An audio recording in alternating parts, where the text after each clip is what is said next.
Veíamos a la Santísima Virgen y era tal su resplandor que nos impedía ver cuanto nos rodeaba y precisar dónde estábamos. Solo alzar la mirada hacia ella. ¿Y les hablaba? Sí, nos hablaba. A mí me daba la impresión de estar ante una amiga a la que no has visto desde hace mucho tiempo. Y cuando se dirigía a mí me decía, hola, Conchita. ¿Decía hola, Conchita? Sí, me lo decía en español, hola, Conchita. Nos hablaba a todas las niñas y le explicábamos cuánto nos sucedía. Lo que habíamos hablado nos había dicho el ángel, la vida que llevábamos en familia, en fin, cosas. ¿Sentían miedo? No, ya le he dicho que era como encontrarse ante una amiga a quien no has visto desde hace mucho tiempo. Mejor dicho, como estar ante tu madre después de mucho tiempo, pero sabiendo que la conoces de siempre. La Santísima Virgen nos dio un mensaje. Fue el 4 de julio, pero nos ordenó no revelarlo hasta el 18 de octubre. El primer mensaje era, y quisiera repetirlo textualmente: hay que hacer muchos sacrificios, mucha penitencia, visitar al Santísimo con frecuencia, pero antes tenemos que ser muy buenos. Ya se está llenando la copa, y si no cambiamos, vendrá un castigo muy grande. Este fue el primer mensaje. Las visiones continuaron hasta 1965. Entonces, Conchita tenía 15 años. En una de esas apariciones, las niñas vieron el castigo que amenazaba al mundo, según lo anunciado en el mensaje. El pueblo escuchó sus alaridos de terror. Más adelante, con sus visiones, las niñas supieron que Dios iba a concederle al mundo una oportunidad para evitar el castigo. A esta oportunidad la denominó aviso. En cualquier lugar del mundo, dentro de un avión o donde puedas encontrarte, tú percibirás el aviso y sabrás que viene de Dios. Pero nadie podrá hallarle una explicación, ni hombre alguno será capaz de razonar. Ese aviso lo sentiremos en nuestro interior y lo veremos con nuestros ojos. Pero no nos hará ningún daño. ¿No nos dañará? No. Creo que podrá ser como si dos estrellas, ¿cómo diría yo?, chocasen. Sí. Como si chocaran o se produjera un gran estruendo y muchísima luz, pero no cayeran. Me refiero a que no nos dañarán, pero en ese momento veremos nuestra propia conciencia y se hará presente todo lo que hayamos hecho o dejado de hacer. ¿Lo veremos? Sí. Veremos todo el bien y el que dejamos de hacer. Así veremos el bien y el mal. Sí. El milagro que ella nos anuncia es para convencernos de que al fin vivamos el mensaje que ella nos dio. Eso es lo que quiere que hagamos para nuestra salvación.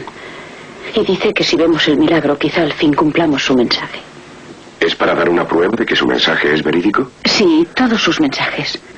¿Qué puede decirnos sobre el gran milagro? Bueno, lo único que diría yo es que el milagro ocurrirá en mi pueblo, que todo ha de pasar en mi pueblo. ¿En Garabandal? Sí, todos los que estén alrededor de ese pueblo lo presenciarán. Y los enfermos que se encuentren allí quedarán curados. Nuestra madre dijo, los enfermos sanarán y los pecadores se convertirán.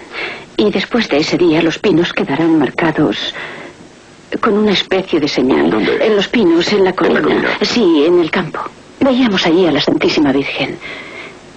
Y ya nos anunció lo de la señal. Y dijo que aquella señal quedaría allí marcada para siempre. Como si, por ejemplo, cosas que en realidad no vemos, pero... ¿cómo diría yo? Como un rayo de sol. No lo vemos, pero sabemos que viene de Dios. Allí quedará para siempre. ¿Usted sabe cuál va a ser esa señal? Conozco la señal, pero no sé cómo explicarla. Sé que podrá verse y hasta fotografiarse, pero no será tangible, no se podrá palpar. ¿Tocar? Eso mismo. ¿Será como un gran resplandor? Sí, algo así.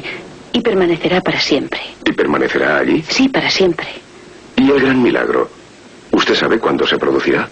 Sí, conozco el año, el mes y el día, pero la Virgen me dijo que solo 8 días antes lo revelara.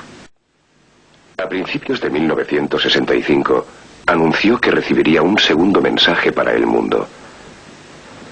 La visión tuvo lugar al anochecer del 18 de junio, ante una multitud expectante.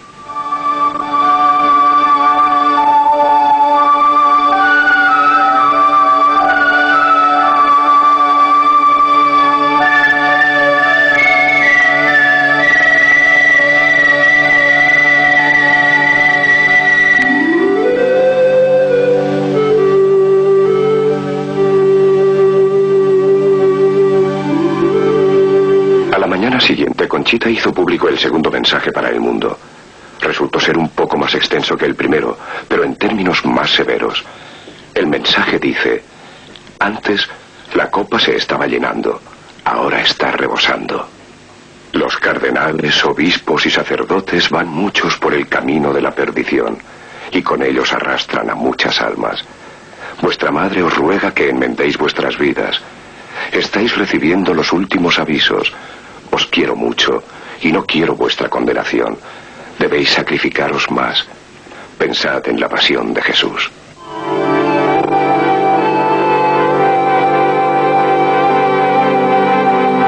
De modo que usted conoce la fecha del milagro. Sí. Y con 8 días de antelación Podré anunciarlo a todo el mundo. se lo anunciará Sí. a todo. ¿Y si no se produce? Espero que el cielo me ayude, pero se producirá. De manera que hoy está convencida Sí. de que llegará. Sí, lo veremos. Ella me lo dijo y no me cabe la menor duda de que llegará. Así que cree que las visiones se produjeron en realidad. Creo que he visto a la Santísima Virgen y que he visto al ángel. Pero, ¿sabe? Si viniera el Papa y me dijera: no, tú no has podido ver a la Santísima Virgen, entonces yo diría: pues he visto a una señora muy hermosa y un bellísimo ángel, o lo que creí un ángel. Usted no ignora que existen muchas personas que sufren alucinaciones y que imaginan Sí. Tener visiones. Sí. ¿Le preocupa la idea de ser tal vez una de ellas? Ahora ya no me preocupa. Me preocupó cuando tenía dudas. Pero nos llevaron en aquel entonces a un médico para que nos estudiara a fondo y nos ¿Para dijo, que las examinara? Sí, y dijo que éramos normales. Dijo que eran normales. Sí. ¿Las creían perturbadas? Hablaron de esa posibilidad y claro, si ellos decían que estaba enferma, lo estaría, pero bendita perturbación si te da la dicha que yo tuve. En tal caso no me importaría. ¿Le gustaría estar perturbada y volver a presenciar lo que vio? Desde luego. Cuando mira a sus hijos y piensa en el posible futuro, ¿siente temor por ellos? Sí, lo siento. Incluso he llegado a creer que si Dios se llevara al cielo a mis hijos, los añoraría. Pero a pesar de mi pena, ellos se ahorrarían los sufrimientos que se avecinan. ¿Cree que van a sufrir? Sí. ¿Por qué? Creo que de todos modos, después del milagro, todos nosotros cambiaremos de ideas. Me refiero a que hemos olvidado tantas cosas como el sentido del pecado. Sostenemos que el pecado ya no es pecado, lo tergiversamos todo, le quitamos importancia, no nos mortificamos ni sacrificamos. Hemos perdido la noción del pecado. Sí. Comprendo. Es muy difícil volver a empezar y educar como Dios manda a los niños y no equivocarles como se hace ahora, ¿sabe? En que ya nada es pecado. Nada es pecado. Sí, parecemos empeñarnos en que nos llegue el castigo. ¿Cree que no podemos Sí, librarnos sí, del castigo? El castigo ha de venir y estoy segura de que también les alcanzará a mis hijos. ¿A sus hijos? Llegará en vida de mis hijos. ¿En vida de sus hijos? Sí. ¿Y eso lo asegura? Lo sé, seguro, sí. ¿Y no puede usted ayudarles a librarse del castigo? Lo único que yo puedo hacer, lo mejor que podemos hacer es enseñar a los pequeños a amar a Dios y a su bendita madre y a tener mucha fe en Jesús. ¿Y cuál es su mayor deseo para el resto de su vida? Amar a Dios y hacer su voluntad.